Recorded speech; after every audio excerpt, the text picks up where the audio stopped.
So what I want to do is I want to look at three portions of this interview, and I would highly encourage you to go back and listen to JD Hall, and I would on Tucker Carlson's most recent episode. I would also encourage you to look up Tucker Carlson's interview with Mike Huckabee. I know this is a lot, but also episode 7 that I did. I'm going to try to get those clips from episode 7 out soon too, just for this purpose specifically.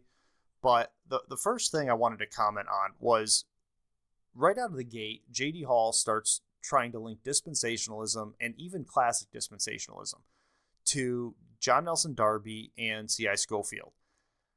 I think from Hall's perspective, he was starting to explain the background. And it's sort of like, here's some history, here's some of the tenets of dispensationalism. And I think he may have gotten back to it if Tucker hadn't asked other questions, but they kind of trailed off.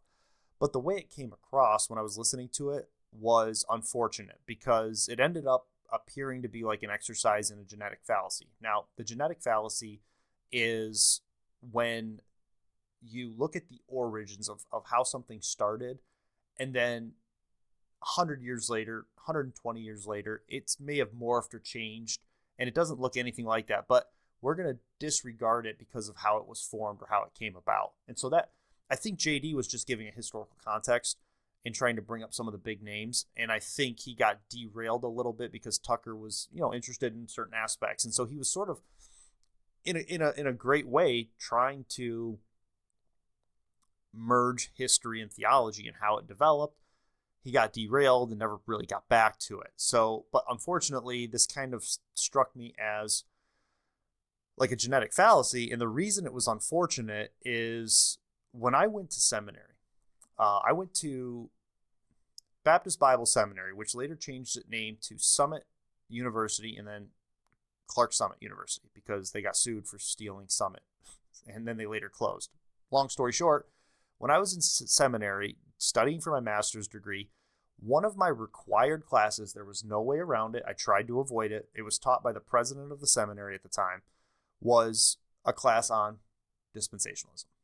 And I told the professor, I was like, listen, I'm coming into this class in opposition to dispensationalism. And we had a great conversation. He was like, that's fine. He was like, there's a lot of people at the time who were moving away from it. There was a lot of Reformed Baptist theology was gaining traction. He was aware of it, and he was confident in his belief that he could convince me. He said, just take the class honestly, do the assignments. He's like, the end result of taking this class is not that you have to accept dispensationalism, but that you study it. And I thought, well, that's fair. So I did. I went into it with this understanding that I'm going to ask the questions that are being asked. The vast majority of the students were dispensational.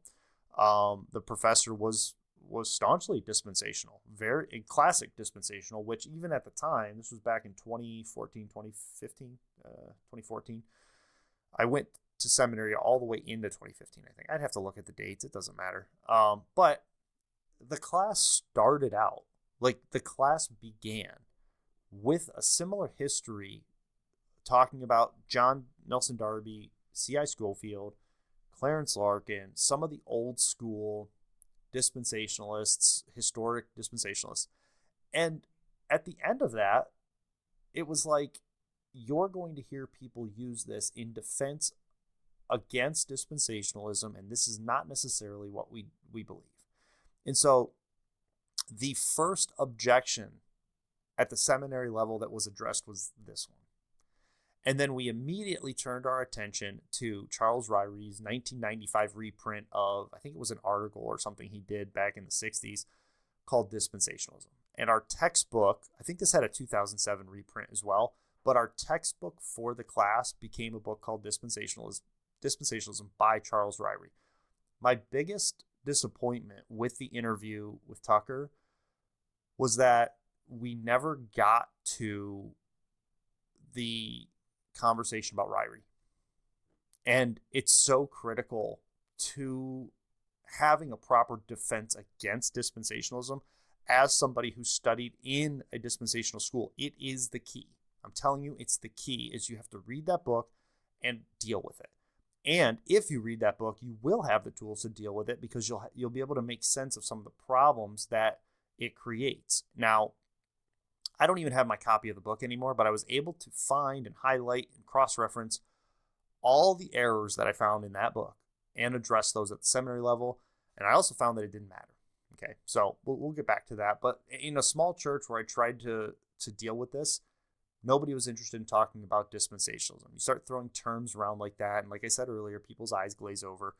And at the seminary level, people were so entrenched in their belief system, they wouldn't be convinced otherwise. So my biggest disappointment was that we never really got to see JD flesh out this further into the 90s and the 2000s, because that is really what currently I think is still permeating small evangelical churches, and even guys like Pete Hegseth, Ted Cruz, Mike Huckabee. I'm telling you, they all believe the version of dispensationalism, whether they even know the term, right? And they would look at it as an end times theology. They wouldn't.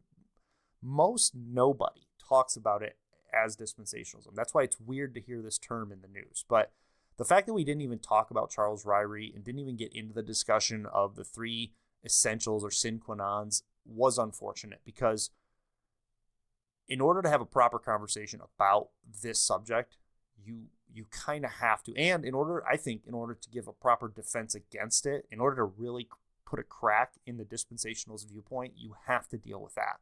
And if you can deal with it, I think we can break it down, but most people don't want to have these conversations.